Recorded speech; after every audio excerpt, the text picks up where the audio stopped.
The hallway was quiet in a way that felt heavy. Not peaceful, just still. White lights hummed softly above, and a small pair of shoes sat neatly beside a wheelchair, untouched.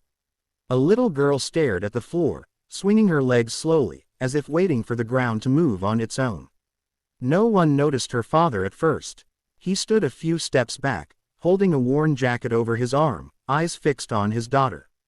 He didn't speak. He didn't ask questions. He just watched her breathe, as if that alone mattered more than every answer in the building. The girl's name was Amara. She was 7. She had a quiet face, the kind that learned early how to wait. Months ago, her legs had simply stopped listening to her. No pain, no warning. One morning, she stood up from bed and fell back down like her body had forgotten a rule. Doctors came quickly. Then more doctors. Specialists with calm voices and expensive watches. Rooms filled with scans, charts, and serious nods. Words like rare and complex floated through the air. Treatments were tried. Nothing changed. Amara's mother used to sit beside her bed every night, brushing her hair and telling stories about walking on the beach again. But hope is heavy when it has nowhere to land. Slowly, her voice grew tired. Slowly, she began to believe what the doctors never said out loud. Her father, Daniel, never stopped listening. He was a single dad long before Amara couldn't walk.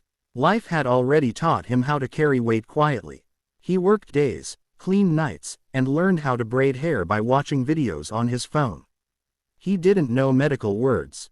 He didn't understand charts, but he knew his daughter. He noticed things others missed. How Amara's toes curled when she laughed. How her hands pushed against the bed when she was nervous. How her eyes followed children running outside the hospital window, not with sadness, but with focus. One evening, after another long appointment, Daniel lifted her gently from the wheelchair and set her on the bed. Her legs rested still, like they always did. He knelt in front of her, tying her shoelaces even though she wouldn't be walking anywhere. "Do you remember," he asked softly, "how you used to pretend the floor was lava?" Amara nodded. "You always found a way across," he said. "Even when the couch was too far." She smiled a little. That night, Daniel didn't sleep. He sat on the floor of their small apartment, replaying every moment in his mind.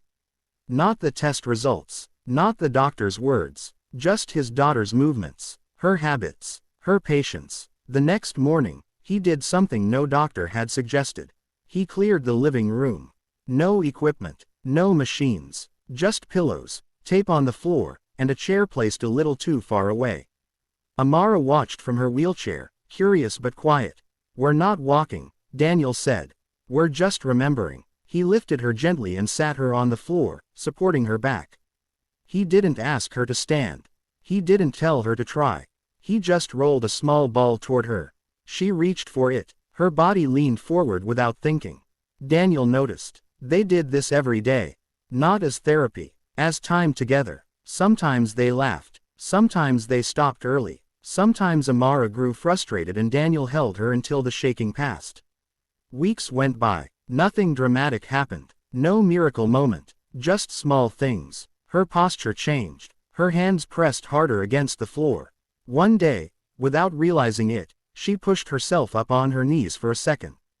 Just one. Daniel didn't cheer. He didn't say anything. He just looked at her and smiled like he always did. Her mother noticed the difference first.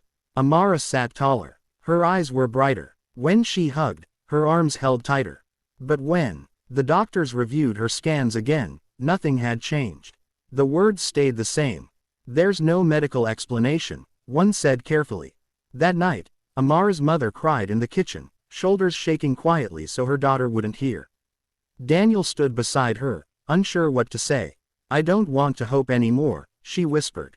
"It hurts too much." Daniel nodded. "Then don't hope," he said gently.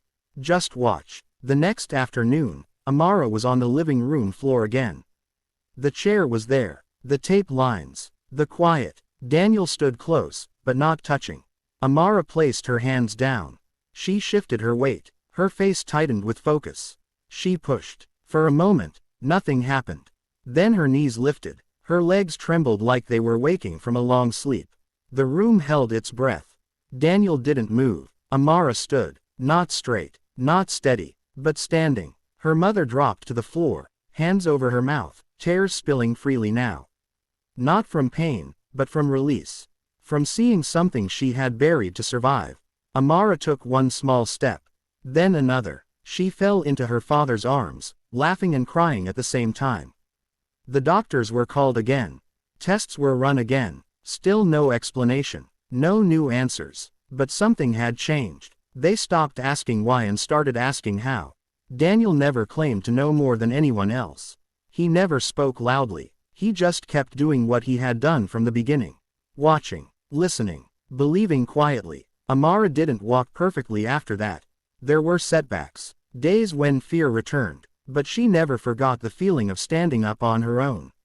Neither did her mother. Sometimes, the most powerful healing doesn't come from brilliance or money or titles. Sometimes, it comes from someone who refuses to stop seeing what others overlook. If this story stayed with you, take a moment to like it. Share it with someone who needs a quiet reminder.